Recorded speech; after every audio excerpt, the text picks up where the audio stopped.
এই হাবিবুর রহমান ভাইকে এখন সবাই চিনতেছে, ওনারে আমি চিনি মনে হয় 2022 বিশ্বকাপের কয়েকদিন আগ থেকে। আমার একটা ফ্রেন্ড মইনুল নামে আমার একটা ফ্রেন্ড আছে, তো ওর সাথে আমি এসব ফুটবল নিয়ে অনেক আলোচনা করতাম। তো ও আমাকে রিকমেন্ড করছিল জাওয়াদ, জাওয়াদ ভাই নামে একজন আছে, আর হাবিবুর রহমান ভাই, এই দুইজনকে কি ফলো করার কথা বলছিল। বলছিল যে ওনাদের পোস্টগুলো নাকি খুবই ভালো হয়, রিকমেন্ড করছিল। তো অ্যাকচুয়ালি ওর রিকমেন্ডেশন অনুযায়ী আমি ওই দিন থেকেই ফলো করা শুরু করি। দেন এতদিন ধরে ফলো করতেছি ওনাদের কন্টেন্ট, আইবুর রহমান ভাইয়ের কন্টেন্ট পড়তেছি, লেখালেখি করতাম যখন উনি ভিডিও বানাইতো না, অনেক বড় বড় ল্যাব পোস্ট, মানে লেখালেখি করতো, ক্যাপশন দিত, এগুলো আমি আবার পড়তাম। আমার ক্লাস থেকে যখন বাসায় আসতাম প্রায় 1 ঘন্টা 1.5 ঘন্টার মতো সময় বাসেই কাটতো।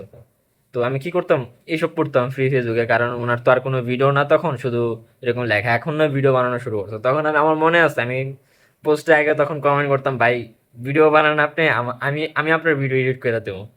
আমার এখনো মনে আছে ওই দিনগুলো। আর ওই হাবিবুর রহমান ভাই এখন একটা ন্যাশনাল পর্যায়ে একটা উচ্চতায় আছে। আমি জানি না উনি আগে কি করতো, আগেও পপুলার ছিল নাকি না, কিন্তু আমি ওনাকে as as a sports analyst হিসেবেই চিনতাম ভাই।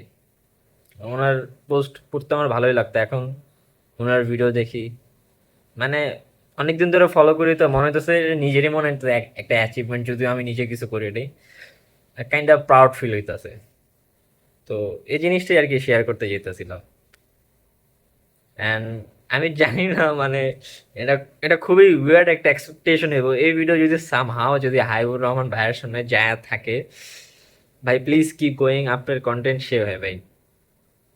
You are the best sports analyst in Bangladesh, please keep going.